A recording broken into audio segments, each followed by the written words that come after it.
Hi, everybody. Happy Friday. I hope you have had a great week so far.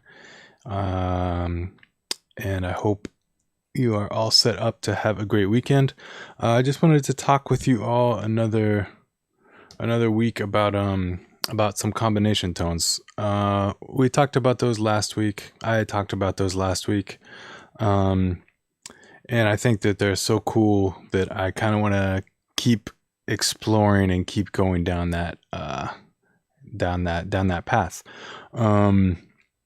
So I thought that it would be maybe a cool way or kind of an easy way to hear what I was talking about if I had a couple different instruments playing the parts.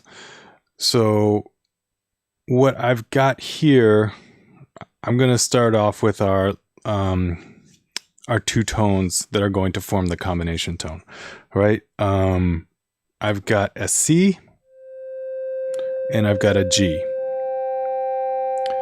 And so we remember that interval of a perfect fifth is a ratio of 3-2. From our harmonic series. It's taught us that.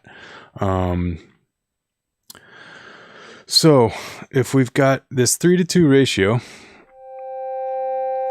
then what forms our combination tone is literally 3 minus 2, which is going to be 1.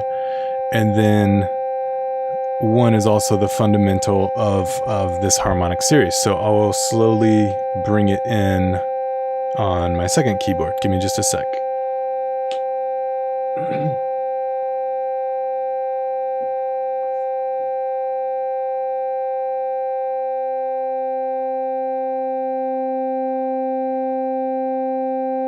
You hear how that strengthening of the C an octave lower?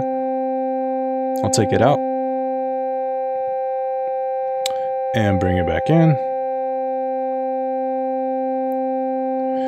And now remember, this is it's like a psychoacoustic phenomenon. Our ears fill in this information for us. This time I actually am playing these notes, but when I was bringing in that tone and then taking it out and bringing it in, that's our ears perceiving that. I wasn't playing that on the main keyboard, we'll say. So, so what's really cool here, what I wanted to bring in new this week is we got our 3-2 ratio right here, our first combination tone. 3 minus 2 is 1. And then we've also got, this is called series 1 of the combination tones.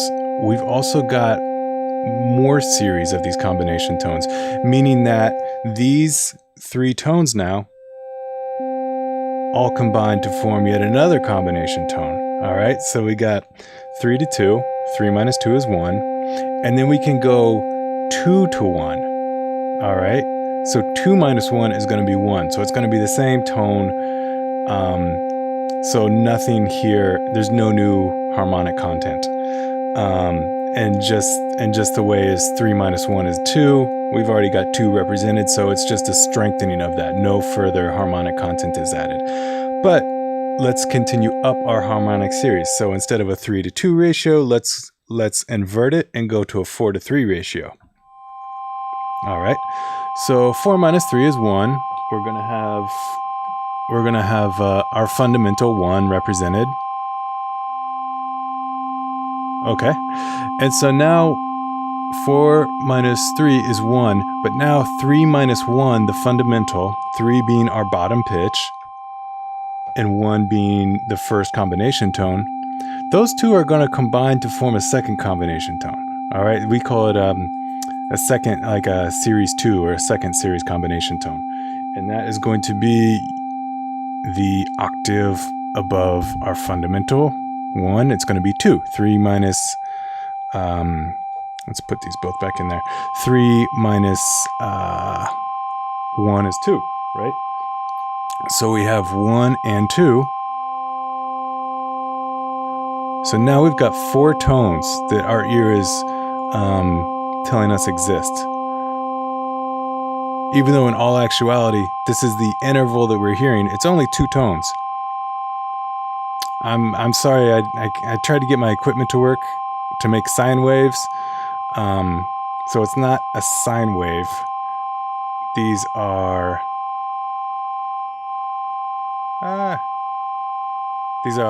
triangle waves. I wanted to get sine waves, but alas. Okay, so let's break it back. So we got these 2 tones, and then, like I was just saying, our ears perceive these other 2 tones. And the strength that they're represented is not, or is different. It's not going to be necessarily louder than the original tones. It's probably going to be quieter, but it's still going to be there, and our ears still use that information.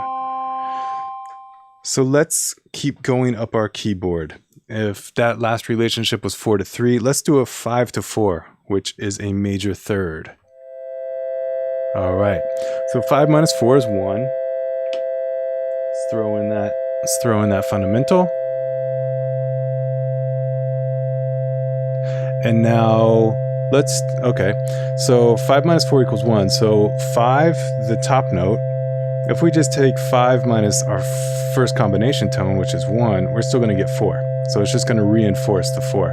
So, but what we can do is take the 4 minus 1. So that's going to give us 3. Which sounds like this. Here's the 1 and the 3. Much, much more rich. Much richer. And then if you wanted to keep going with a 3rd series combination tone, you would take the 3 minus the 1, which would give us 2. So there's 5 tones happening in all right now. Take out the 2, take out the 3, take out the 1, and we're back with our original interval. So what I think is kind of cool is playing around with these additional combination tones. If you've got say you've got a part and it's like a sustained part, maybe almost like a drone, and then you can add in and kind of play around with these other additional combination tones. Just kind of as a way to kickstart some creativity. I know that you may be thinking, man, sitting down and doing math to kickstart my creativity is not what works for me. But if you sit down and just do a session like this and just learn it, and then it will pop up later, maybe when you're not trying to utilize it. But let's keep examining these intervals here. So our 5-4, which was the major third, we got that, and I'm just going to go with the first 2 combination tones because that's about where, if I'm lucky, my hearing will top out at. Some people can hear combination tones, I think, up to they can hear. I almost got myself in a trap. But some people the more you practice hearing them, the more you can hear. So if I'm lucky, I can hear 2. If I'm very lucky. So let's go back to that 5-4 interval, major third. So the 2 combination tones present are going to be 1 and 3. Again, 5 minus 4 is 1, and 4 minus 1 is 3. That's how I arrive at those. And that's what those tones sound like all together now.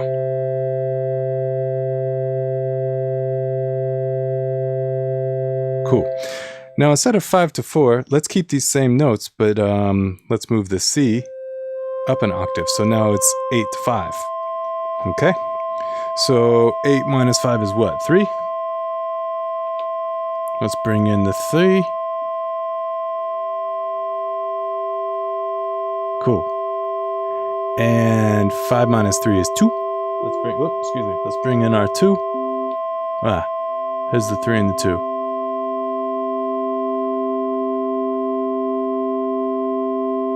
So different than the 5-4 ratio, which was this.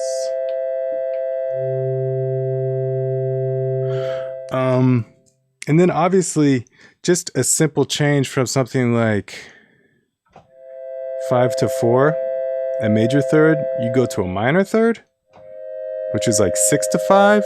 So 6, shoot, sorry, I'm getting myself confused now.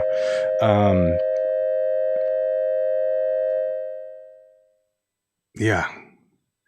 I got really mixed up there for a second.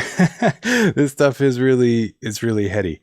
But if you go from a 5 to a 4, which is a major third, and then you go to a 6-5, which is a minor third,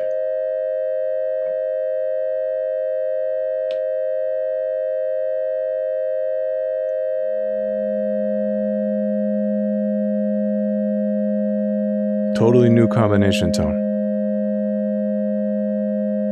You got an A flat in there. Let me check something right quick. Yeah. So it's important to know the order of the harmonic series and what intervals arise from that order. So obviously you got 1-1, which is just your fundamental, 2-1, octave, 3-1, or excuse me, 3-2, fifth, 4-3, fourth above that, 5-4, which is a major third above that, 6-5, which is a minor third, 6-5, and then you got 7-6, which is a different minor third, but an equal temperament. We'll treat them the same. But you also now have interval. I skipped some intervals back in there. We got 1, 2, 3, 4, 5. You start to get some new intervals. You got 5-3, which is a major sixth. You also have let's see here. That's 6-5, and let's see here. 7-5, which is a tritone. 7-4, and 7-6, same thing as 7-3, and 8-7, which is a major second. So I know it kind of blasted off there towards the end, but I hope that some of that was cool, that you could kind of hear the support that the combination tones provide to our intervals. And basically every interval implies a new key. So we just need to, what we do is we come to the most basic, the lowest ratio, the lowest interval to find our new key. Man, I'm not explaining that too good. I'm sorry. But if anybody wants to, they can hit me up in the comment section. Thanks for spending time with me here. If anybody wants to do some private lessons, some one-on-one stuff, or if you want me to help you with something else music related, let me know. I would love to do it. I offer a money-back guarantee. So if you don't like the service that we get, then then I will give you your money back, no problem. I hope everybody has a great rest of their day. Go Chiefs. Chiefs are playing on Sunday. Hope you all beat the Bills. I grew up a Kansas City Chiefs fan, so I'm loving this time of year. All right, I will see you all later.